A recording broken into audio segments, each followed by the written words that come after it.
नमस्कार, BVM news में आपका स्वागत है। मैं हूं ममता बघेल। चलिए बात करेंगे खबरों की। कोरोना वायरस से अपनों को खोने के बाद जो बुजुर्ग अकेले रह गए हैं उनके लिए सार्थक पहल करते हुए फरीदाबाद में उनके लिए क्लब की शुरुआत की गई है, जहां ऐसी बुजुर्ग महिलाएं और बुजुर्ग व्यक्ति एक दूसरे के साथ अपने अनुभव, अपनी खुशियां और अपने गम बांट सकते हैं। जिला उपायुक्त यशपाल यादव ने डिग्निटी टू डिग्निफाई क्लब का उद्घाटन करने के बाद कहा कि कोरोना के बीच कई लोगों ने अपनों को खोया है और ऐसे में कुछ बुजुर्ग अकेले रह गए हैं। उन्होंने एक सहारे और मदद की जरूरत है। इसके लिए एक एनजीओ द्वारा डिग्निटी टू डिग्निफाई क्लब खोलकर उनके लिए मदद का हाथ बढ़ाया है। इस क्लब में बुजुर्ग अपना अनुभव साझा कर सकते हैं। इस दौरान जिला उपायुक्त यशपाल यादव ने कहा कि सरकार भी अपने स्तर पर बुजुर्गों का ख्याल और सम्मान करती है। सरकार की तरफ से भी कई वृद्धाश्रम बनाए गए हैं।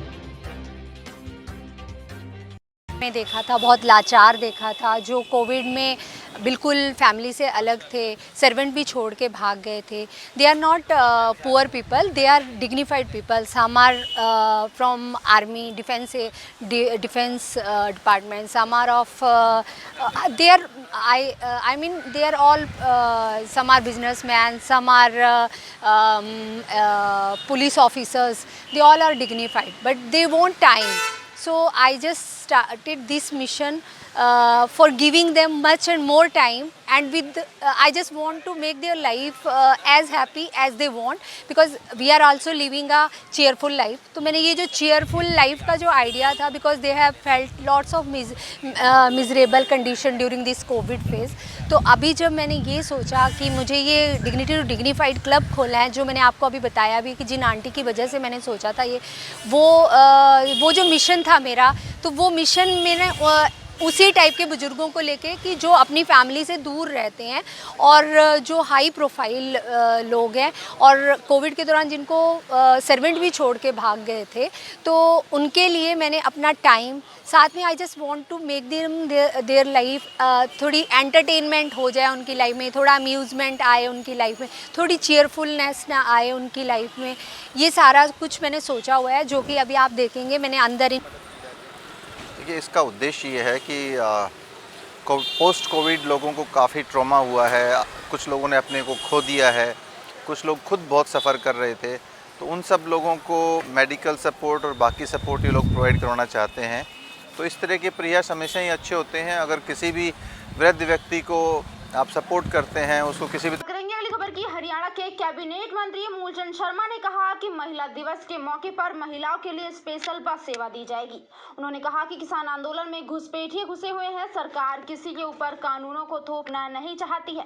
मूलचंद शर्मा सेक्टर 64 स्थित बनकर तैयार हुए डॉक्टर मंगल सेन सामुदायिक भवन के उद्घाटन अवसर पर बोल रहे थे। यहाँ पहुँचने पर पंडित मूलचंद शर्मा का लोगों ने भव्य स्वागत किया। उन्होंने कहा कि कल महिला दिवस के मौके पर स्पेशल बस सेवाएं महिलाओं के लिए शुरू की गई हैं और हम सबको जगत जननी महिलाओं का सम्मान करना चाहिए। उन्होंने किसान आंदोलन पर बोलते हुए कहा कि किसान आंदोलन में घुसपैठिए घुसे हुए हैं जो किसानों के नाम पर राजनीति कर रहे हैं। उन्होंने कहा कि मोदी और मनोहर किसानों के लिए बहुत ही अच्छा कार्य कर रहे हैं और इन कानूनों से किसानों का भला होगा। उन्होंने कहा कि सरकार किसी के ऊपर भी ये कानून नहीं थोप रही है, जिसको कानून अपनाना है वह अपनाए, वरना पिछली व्यवस्था से भी अपना काम कर सकता है। किसी के ऊपर कोई जोर जबरदस्ती नहीं है। जो डॉक्टर मंगल सेन के नाम से हमने समुदाय भवन का नाम रखा है, और ये मुख्यमंत्री घोषणा थी 2 करोड़ 80 लाख की लागत से बनकर तैयार हुआ है। और इस सेक्टर के लोगों को लाभ मिलेगा। शादी है, ब्याह है, दुख है, दर्द है, और इस तरह के 11 समुदाय हम 6 साल में 11 समुदाय भवन बना चुके हैं जी। और अभी 4 पाइपलाइन में हैं, आने वाले समय में तैयार लगे। इस तरह के इससे बड़े भी हैं, इससे और बड़े भी समुदाय भवन हैं जो बनके तैयार हैं। महिला दिवस के मौके पर क्या कुछ खास करने वाले हैं? जिस तरीके से कल महिला दिवस है और हम हर डिपो से महिलाओं के लिए एक बस, महिला बस चलाएंगे, और जितनी जरूरत पड़ेगी उससे ज़्यादा भी हम चलाएंगे, जैसे महिला स्पेशल है ज़्यादा तक। लगातार किसान अपनी मांग पर अड़े हुए हैं, क्या बात रही है कि कब तक जाकर के ये मामला सुलझेगा, क्योंकि लोग बहुत काफ़ी परेशान है इसको लेकर के? नहीं, जो किसान है वो मानता है कि 3 दिन हमारे लाभकारी है। कुछ लोग ऐसे हैं जो इनमें घुसे हुए हैं किसानों में, जो इसको जिनकी राजनीति किसान आंदोलन के तहत चलाते हैं, मोदी और मनोहर के नेतृत्व में किसान भरोसा रखे हैं। अगर उनको एक बिल मांगना उसे मान लें, पुरानी नीति उसको मान लें, किसी को मना थोड़ी करा है। अभी पुरानी जो गेहूँ बिकना है MSP उसे बेच दें या नए कानून बेच दें, जो जिसको पसंद किसान। करेंगे अगली खबर की। हरियाणा के कैबिनेट मंत्री मूलचंद शर्मा ने सेक्टर 64 में 2 करोड़ 80 लाख रुपए की मुख्यमंत्री घोषणा के तहत बनाए गए सामुदायिक भवन का हवन के साथ उद्घाटन किया और भव्य इमारत को जनता को समर्पित किया। ये सामुदायिक भवन जनता के छोटे मोटे कार्यों में काफी लाभदायक सिद्ध होगा। दिखाई दे रहा नजारा बल्लभगढ़ के सेक्टर 64 का है, जहां कैबिनेट मंत्री मूलचंद शर्मा और आसपास रहने वाले लोग यहां बनाए गए सामुदायिक भवन के हवन कार्यक्रम में हिस्सा ले रहे हैं।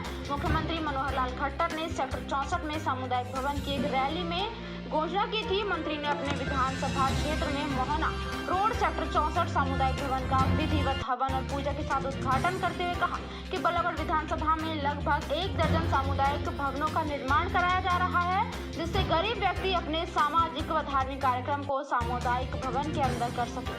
उन्होंने कहा कि सामुदायिक भवन में सामाजिक और धार्मिक कार्यक्रम करने में एक आम व्यक्ति का समय और धन दोनों की बचत होगी। वार्ड नंबर 39 पहुंचे सेक्टर 64, क्या कुछ खास है यहाँ पे?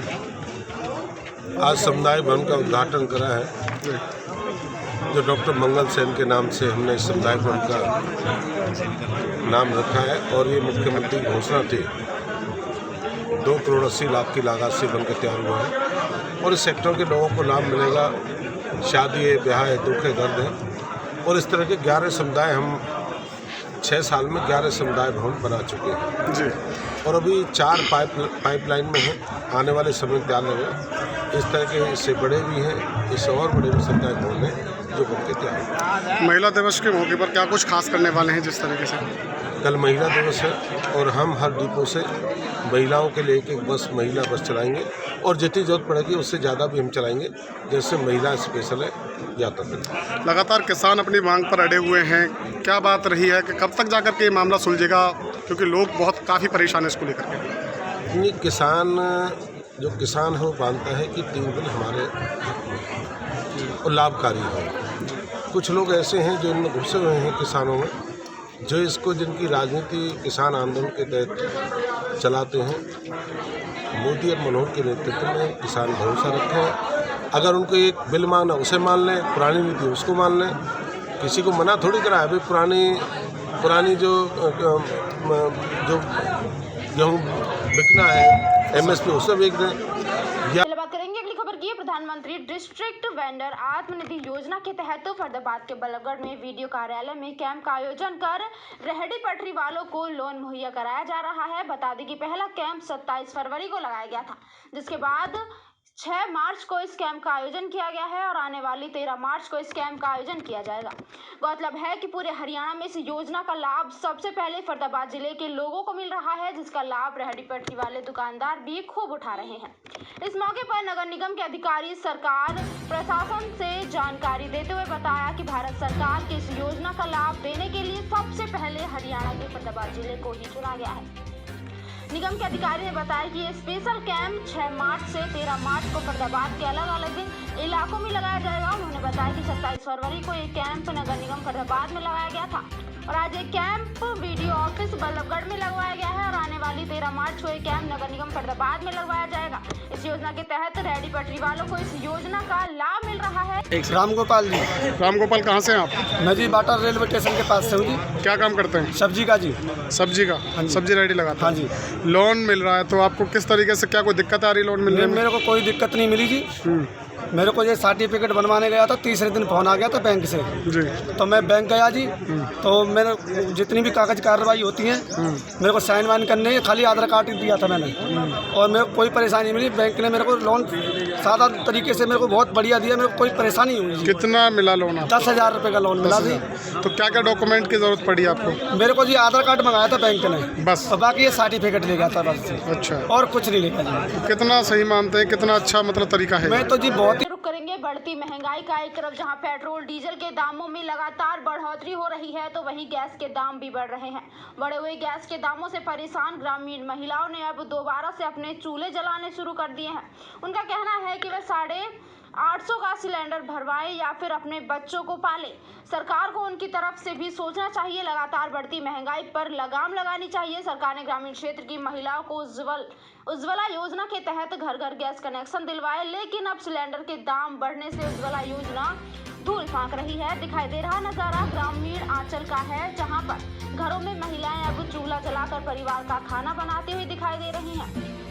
असल में इससे पहले ये महिलाएं गैस सिलेंडर पर खाना बनाती, लेकिन अब लगातार गैस सिलेंडर के दामों में इजाफा होते होते 850 तक पहुंच गया है। तो उन्होंने दोबारा से अपने घरों में चूल्हा बनाकर उस पर खाना बनाना शुरू कर दिया है। महिलाओं का कहना है कि एक तो वैसे ही बेरोजगारी है, दूसरा लगातार महंगाई बढ़ती जा रही है, वहीं सिलेंडर के दाम भी आसमान छू रहे हैं। ऐसे में वे अपने घर का खर्च कैसे चलाएं, इस बात की फिक्र उनको लगी रहती है। इसलिए उन्होंने सिलेंडर को कोने में रख दिया है और चूल्हे पर खाना बनाना शुरू कर दिया है। चूल्हे पर रोटी बना रहे हैं, क्या कारण है? सिलेंडर ज़्यादा महंगा भर रहा है, इसलिए चूल्हा चलाना पड़ रहा है। कब से नहीं भरवाया सिलेंडर? 2-3 महीने हो गए। अच्छा, महंगाई कारण सिलेंडर तक नहीं भर पा रहे। नहीं भर पा रहा है सिलेंडर।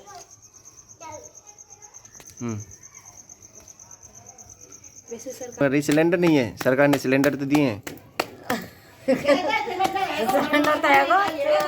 सिलेंडर तो है, पैसा ही ना महंगा है। कहते दे में बालक घर में बालक बैठे इन्हें सिलेंडर मारे न देने। खबर की जन स्वास्थ्य विभाग की पाइपलाइन लीक होने से पुन्हाना होडल मार्ग पर गंदा पानी भर गया है। जन स्वास्थ्य विभाग की लापरवाही के चलते राहगीर गंदे पानी में से निकलने को मजबूर हैं। सड़क पर पानी बार बार इकट्ठा होने से आसपास के दुकानदारों ने कई बार विभाग के पाइपलाइन ठीक करने के लिए भी लिखा है। स्थानीय निवासियों का कहना है कि पुन्हाना होडल रोड पर पीने के पाइपलाइन बार बार लीकेज होने की वजह से सड़क पर आए दिन पानी भरा रहता है।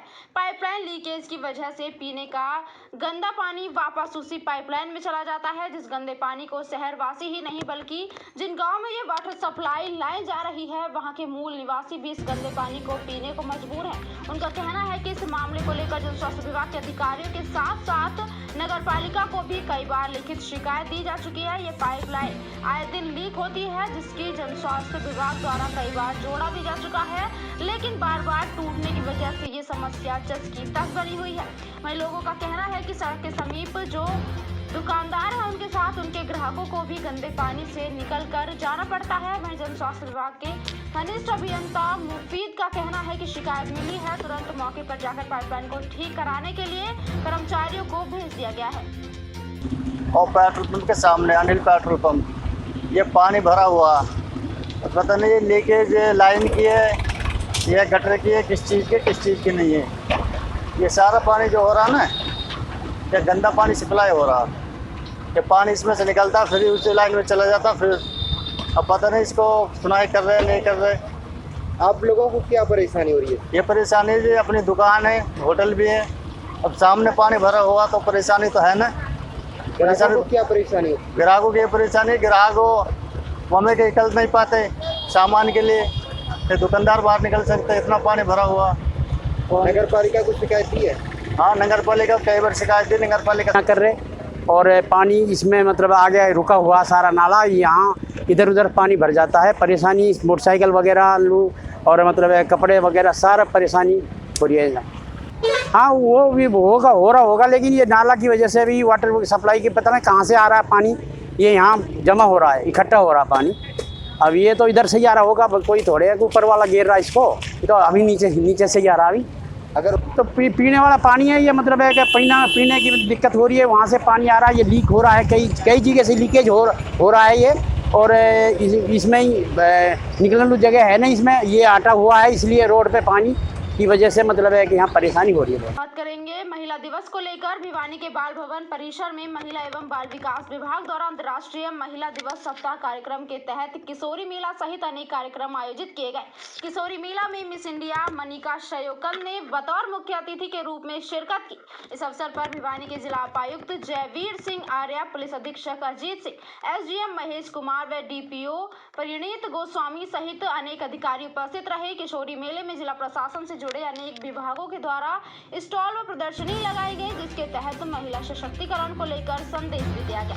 मतलब है कि महिला सशक्तिकरण व स्वावलंबीकरण को लेकर किशोरी मेले में सजाई गई स्टॉलों पर हरियाणवी पकवान भी देखने को मिले, जिसका आनंद मिस इंडिया मनिका सहयोगकंद व आला अधिकारियों ने भी लिया। अंतर्राष्ट्रीय महिला दिवस को लेकर आयोजित कार्यक्रम में महिलाओं एवं पत्रकारों से बातचीत करते हुए मिस इंडिया मनिका ने कहा कि देश के अंदर महिलाएं आगे आ रही हैं। उन्होंने कहा कि पहले हरियाणा प्रदेश में लड़कियों को किसी भी फील्ड में आगे नहीं आने दिया जाता था। कन्या भ्रूण हत्या व दहेज प्रथा जैसी अनेक बुराइयां बढ़ी हुई थी, लेकिन हरियाणा प्रदेश में बेटी बचाओ बेटी पढ़ाओ का नारा जब से लगा है तब से बेटियां हर क्षेत्र में आगे बढ़ रही हैं।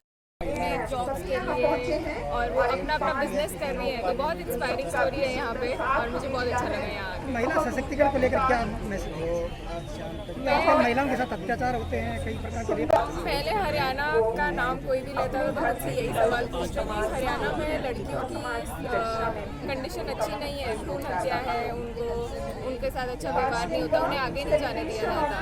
पर मुझे ऐसा लग रहा है कि अब हरियाणा बहुत आगे आ रहा है। अब हरियाणा बेटी बचाओ बेटी पढ़ाओ के कैंपेन से जुड़ गया है और सरकार बहुत मेहनत कर रही है और आज आप यहाँ नतीजा देख भी सकते हो, औरतें बहुत आगे आ गई हैं। इस मंच के माध्यम से क्या अपील करोगे? उसके लिए क्या करेंगे, किस प्रकार के सावधान? हर एक इंसान सिटीजन इंडिया के यही अपील करूँगी कि आप इंसान बने, हैवान नहीं।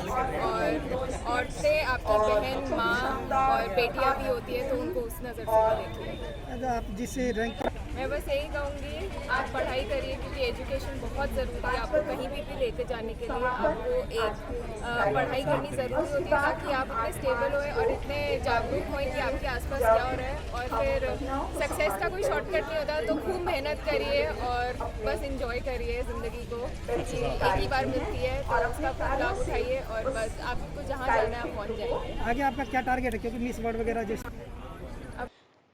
अब बात करेंगे महिलाओं की सुरक्षा को लेकर। महिलाओं की सुरक्षा का दम भरने वाली भारतीय जनता पार्टी की सरकार में भाजपा की महिला पदाधिकारी ही सुरक्षित नहीं है।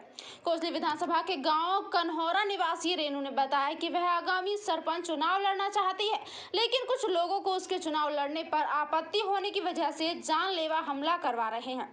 पीड़ित महिला रेणु ने बताया कि उसका देवर मुरारी एक मर्डर केस में जमानत पर आया हुआ है। महिला ने बताया कि उसके देवर ने उसे जान से मारने का प्रयास किया और हथियार दिखाकर सरपंच का चुनाव न लड़ने की बात कहते हुए कहा कि अगर वह चुनाव लड़ेगी तो उसे जान से मार दिया जाएगा। महिला ने बताया कि उसका देवर मुरारी एक आपराधिक किस्म का व्यक्ति है जो गांव में सरेआम हथियार लेकर घूमता है, लेकिन उसके खिलाफ कोई शिकायत करने वाला नहीं है। और महिला ने पुलिस को फरियाद लगाई है कि वह और उसके परिवार को मुरारी से खतरा बना हुआ है। वह उनसे कहकर भी गया है कि जैसे ही मौका लगेगा तो वह उसे जान से मार देगा। पुलिस ने संदर्भ में आरोपी मुरारी के खिलाफ मामला दर्ज कर लिया है, लेकिन पुलिस आरोपी तक अभी नहीं पहुंच पाई है। इसको लेकर महिला बार बार फरियाद लगाते हुए यही कह रही है कि उन पर आरोपी मौका पाकर कभी भी हमला कर सकता है। मेरे देवर ने मेरे को सरपंची के इलेक्शन में बैठाने के लिए मेरे को जान से मारने की पूरी कोशिश करी है, और जो हमारे अपोजिट खड़े हैं उन्होंने उसको कहा है कि अपने घर वालों अपनी भाभी घर को बिठा, नहीं तो मैं तेरे को जान से मारूंगा। और मैंने मना कर दिया तो उसने मेरी चुन्नी से मेरा गला दबा दी। उसने मेरी चुन्नी से ये गला दबा दिया। मेरी सास ने और नंद ने आके छुड़वाया तो मेरी गणपति पर गन रख के बोला कि मैं मारूंगा जरूर। फिर पूरा गाँव के आगे जब वो मेरे को मार के और 16/2/21 को एक शिकायत दी थी, तो शिकायत दर्ज करके उसकी डॉक्टरी करा दी है, और डॉक्टरी रिपोर्ट प्राप्त होने पर और आरोपी के पकड़े जाने पर नियमानुसार कार्रवाई करी जाएगी। बीवीएम न्यूज में फिलहाल के लिए इतना ही। आप बने रहिए हमारे साथ, देखते रहिए बीवीएम न्यूज। नमस्कार।